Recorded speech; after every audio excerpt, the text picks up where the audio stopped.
Monsieur Ring et Terrain.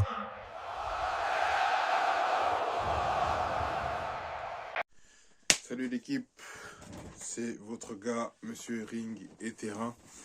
On se retrouve pour faire un petit débrief après la victoire choquante de Jordan Zebo contre Baki. Les amis, que s'est-il passé? Alors moi je vais vous expliquer concrètement. Je vois plusieurs explications. J'ai plusieurs explications après selon ce que je vais émettre comme explication. Dites-moi en commentaire ce que vous allez en penser. Et voilà, donnez-moi votre avis en commentaire, moi ça m'intéresse. Et si vous êtes, surtout n'hésitez pas à me dire si vous n'êtes pas d'accord avec moi.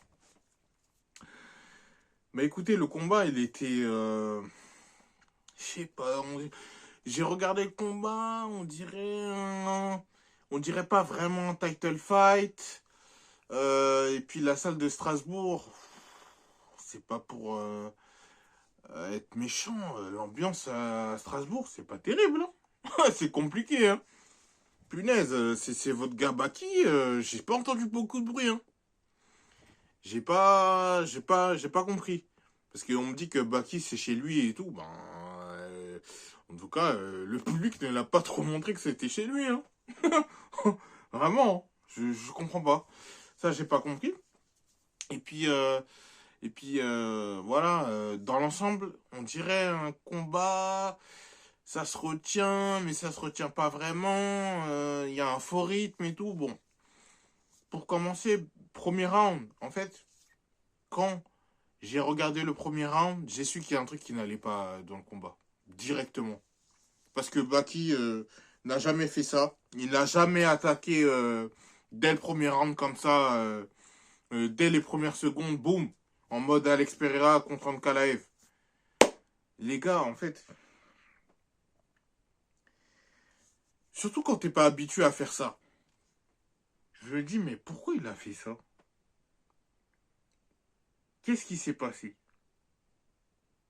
Qu'est-ce qui s'est passé? Pourquoi il a fait ça? Mais après, je me suis dit, bon, ok, d'accord, bon.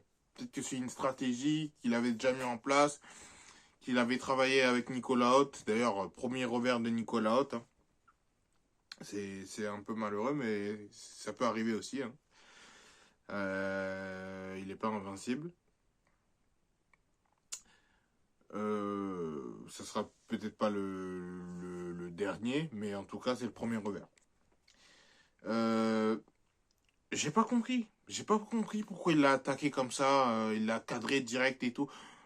J'ai pas compris la stratégie. Donc, il prend le premier round. Donc, logiquement, parce qu'il a dominé les débats debout.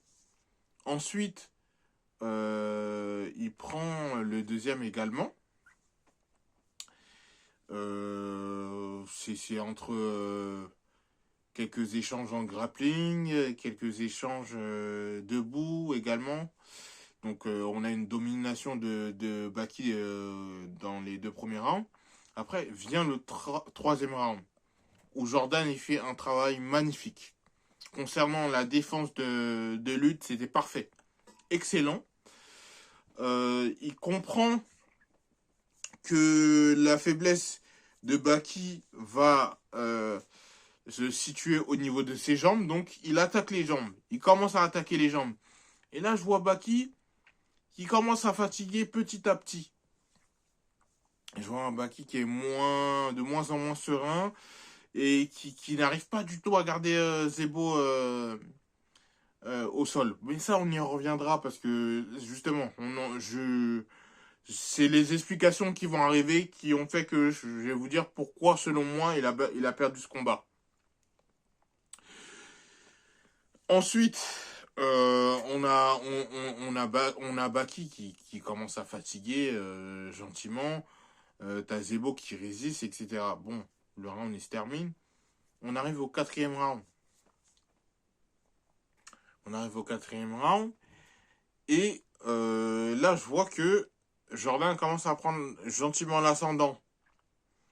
Et puis, il met un kick à Baki et je vois Baki il wobble et moi je me dis mais comment ça il wobble comme ça, je sais pas, je le trouve très bizarre d'un seul coup. Et là il est vraiment touché et je comprends qu'il est touché quand Jordan il envoie sa combinaison en anglaise. Enfin son anglaise elle est vraiment pas top, elle est pas terrible, je vais pas mentir. C'est pour ça que c'est là que j'ai réellement compris que Baki c'est bon, il était cuit. Et il commence à wobble sérieusement et il recule contre la cage. Et là, j'ai dit, c'est bizarre. Et là, il envoie un coup qui fait comme une sorte de KO à retardement. Et je vois le corps inerte de Baki qui s'étale par terre, parallèle au plafond, les bras ballants. Je me suis dit, c'est pas possible, c'est un cauchemar. C'est un cauchemar. Je vais me réveiller. Mais non, non, non, c'est bien la réalité. Baki vient de se faire éteindre par Jordan Zebo. Ah, c'est difficile. Je vous jure, pardon, excusez-moi, j'en perds mon français. C'est dur. C'est dur parce que c'est un combattant que j'aime beaucoup, Baki. Il fait partie de mes combattants préférés. Toute organisation confondue. Et j'avoue, ça me fait chier. Ça me fait chier, perdre comme ça contre Jordan. Ça me fait vraiment chier. Mais tout d'abord, avant d'analyser le pourquoi il a perdu, Baki, j'aimerais saluer la performance de Jordan Zebo. Parce que je vous jure qu'il n'a pas gagné le combat par chance. Le combat était bien disputé. Jordan, il a fait un très bon combat. Franchement, salutations à ses progrès parce qu'il a fait énormément de progrès au niveau stratégie et, Fight IQ. Vraiment, c'était bravo. Je connais pas tout à fait son coin, mais ils ont bien travaillé. Ça se voit que il a préparé ce combat depuis très très très très très longtemps. Ça se voit. Donc il n'y a pas de hasard pour moi si Jordan Zebo a gagné. Il a totalement mérité sa victoire. Maintenant, pour venir au fait que le pourquoi du comment Baki il a perdu ce combat. Alors, moi j'ai quelques explications. Déjà, j'ai une première explication concernant le combat même. Pour moi, Baki, malgré lui, parce que ça ne fait pas forcément partie de sa personnalité, il a fait preuve d'arrogance concernant Jordan. J'ai observé attentivement les différentes interviews et les différentes conférences de presse. Pour lui, c'est comme si ça allait être une formalité qu'il allait battre Jordan. Genre en mode, Jordan, c'est un petit peu, il est là, il va le fracasser et c'est tout. Et moi, c'est un truc qui m'a dérangé parce que je me dis, je sais que Baki, c'est quelqu'un de confiant et qui montre qu'il a confiance, mais il s'est jamais montré prétentieux et arrogant. Et là, c'était la première fois que je voyais cette facette de lui et je me suis dit, ah, fais attention. Parce que ça peut se retourner contre toi, mon grand. Parce que certes, t'es fort, certes, t'es plus fort. Moi, c'est pas ce combat-là qui va me faire croire que Jordan est plus fort que...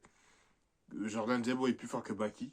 Moi, je reste persuadé que Baki est plus fort que Jordan. Malheureusement, là, c'était pas son soir et il n'a pas gagné. Et la victoire est totalement méritée pour Zebo. Maintenant, cela étant dit, Baki, il a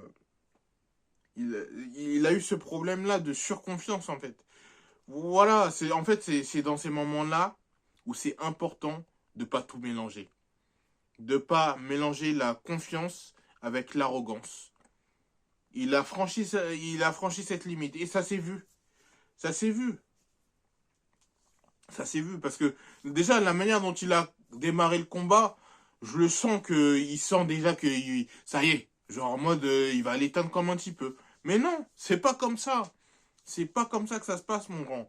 Et Et voilà, ça c'est pour moi c'est ma première raison pour ce combat-là, précisément. Maintenant, pour l'ensemble de ce qui est le style de combat de Baki, je vais vous dire c'est quoi le problème, selon moi, hein, d'après ce que je vois depuis que je suis les sports de combat, particulièrement le MMA. Je me dis pas, je suis pas un expert, hein, les gars. Hein, je dis ça, c'est mon point de vue, c'est mon observation. Voilà, c'est mon avis. Je vais faire un parallèle. Je pense que les gens qui suivent réellement le MMA depuis un moment, ils vont capter ce que je veux dire. Vous allez capter. Donc moi, pour moi, la deuxième raison pour laquelle il a perdu ce combat, c'est que Baki, j'ai remarqué que c'est un mec qui veut toujours gagner ses combats en dominant. Mais seulement en dominant. Il veut toujours dominer ses combats, mais il les finit pratiquement jamais. C'est un truc que j'ai remarqué chez lui. Lui, il est satisfait d'avoir dominé son adversaire. Mais il n'est pas dans le truc, ah, je l'ai pas fini. Non, lui, c'est pas, il n'a pas cet instinct du tueur qu'il faut avoir dans ce type de combat, d'ailleurs. Parce que justement, stylistiquement, Jordan Zebo, c'est quelqu'un qui, qui peut déranger n'importe quel adversaire. Et ça veut dire que si t'as pas l'instinct du tueur, au bout d'un moment, tu peux te faire cueillir. Et c'est exactement ce qui s'est passé ce soir. Maintenant, je pense plus qu'il a perdu parce qu'il était en surconfiance. Pour moi, c'est mon avis. Mais j'ai également, avant de continuer sur ma lancée concernant le parallèle que je vais faire et vous allez comprendre, j'aimerais rajouter aussi qu'il a perdu aussi parce que j'ai l'impression qu'il avait il avait un moment où il a gaz out. Je sais pas ce qui s'est passé. J'ai jamais vu Baki fatigué comme ça dans un combat, moi. Bon, après, vous me direz contre qui, parce qu'il n'a pas eu finalement de beaucoup d'adversité. Enfin, non, même, regardez Cédric Doumbé. Il avait pas gaz out contre Cédric Doumbé comme ça. Je sais pas ce qui s'est passé, là. Ça, c'est un truc qui m'a perturbé aussi. Sa fatigue. Le fait qu'il arrivait même plus à envoyer de coups. Il réagissait même plus. Quand il s'est fait mettre KO, c'est comme ça qu'il s'est fait mettre KO aussi. C'est qu'il réagissait plus. Et je vous parle avant que Jordan Zebo lui envoie le high kick et l'enchaîne avec son anglaise. Plus que moyenne. Pour pas être insolent. C'est vraiment sans manquer de respect à Jordan. Et c'est là où je me dis, c'est bon, il est cuit. Qu'est-ce qui s'est passé? Pourquoi il a gaz out comme ça? Ça j'ai vraiment... C'est une interrogation. J'aimerais savoir. Ça m'intéresse. Ensuite, pour revenir au parallèle que je voulais faire, je vais vous faire un parallèle avec Cyril Gane. Vous allez me dire, mais c'est quoi le rapport? Je vais vous expliquer. Selon moi, le parallèle, c'est que Baki, c'est un mec qui n'a jamais été dans cet instinct de finisseur. Contrairement à Cyril Gane qui l'a été en début de carrière. Mais ça s'est atténué au fil du temps qu'il évoluait dans les classements à l'UFC.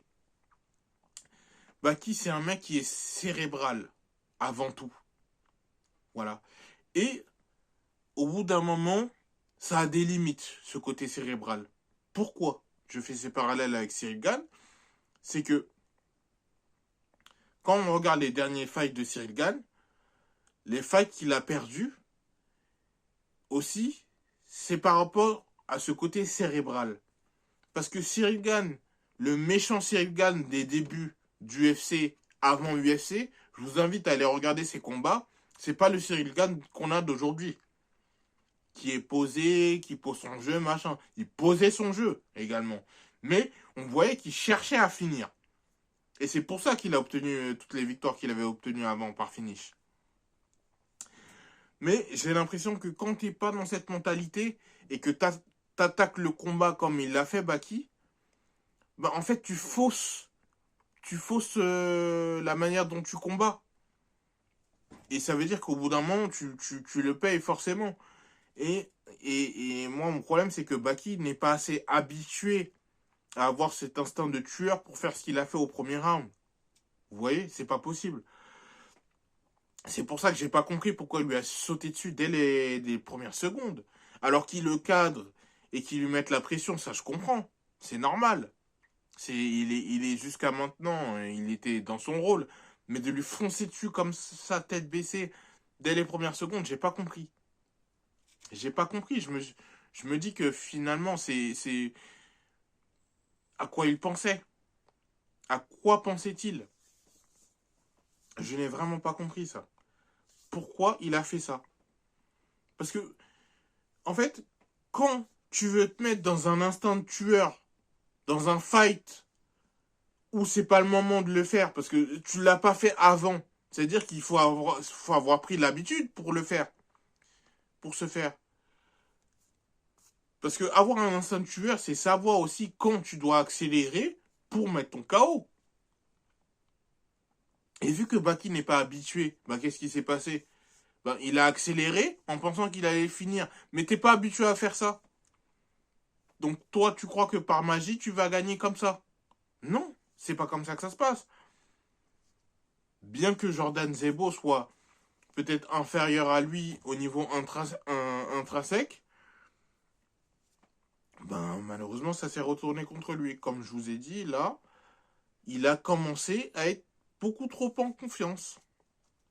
Il s'est mis trop en confiance. Il est chez lui, c'est Jordan Zebo, je vais le finir, il est gentil.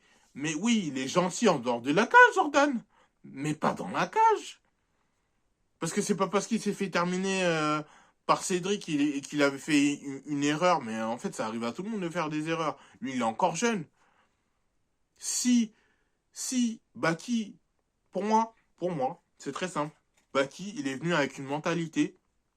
J'ai déjà sparé avec lui à l'époque. Parce que j'ai bien capté, hein, parce il l'a répété à plusieurs reprises dans des interviews. Oui, Jordan, il n'est pas si fort que ça. Si ce n'est pas pour dire faible, etc. Je l'ai entendu dire ça. Donc pour moi, je vous promets que Baki, il est venu avec la mentalité. C'est encore un petit peu. Genre en mode, c'est le même gars que j'ai affronté en sparring que je vais affronter. Parce que Jordan, entre-temps, il a combattu, il progresse. Jordan. C'est pas, même s'il n'est pas aussi fort que, même s'il n'a pas le potentiel de Baki, Jordan, c'est un mec qui travaille dur. Donc, quoi qu'il arrive, c'était sûr qu'après la défaite de Cédric Doumbé, il allait progresser. Là où il a connu la défaite avec Cédric Doumbé, il ne pouvait que progresser de toutes les manières. Donc, il l'a abordé avec un mindset qui n'était pas le bon. Genre en mode, je suis comment ça s'appelle? Je suis le grand frère et je vais boire le petit frère. Comme si de rien n'était, mais c'est pas comme ça que ça se passe, mon grand. Je me demande si c'est pas une défaite qui va être un mal pour un bien, parce que avoir trop de surconfiance en soi à un certain niveau de sa carrière, là c'est pas le moment qu'il ait ça en lui. Il a encore rien fait, il peut pas avoir cette surconfiance en lui, c'est pas bon. Donc ça va être pour lui une leçon et une bonne piqûre de rappel. Maintenant, je pense que Baki il est assez bien entouré et assez fort pour ne pas faire attention à ce qui va suivre sur les réseaux sociaux, parce que là, les gars, vous vous rappelez de ce qui s'est passé avec Cyril Gane? Parce qu'il avait perdu, excusez-moi, par, euh, par soumission contre John Jones. Et c'était John Jones, les gars.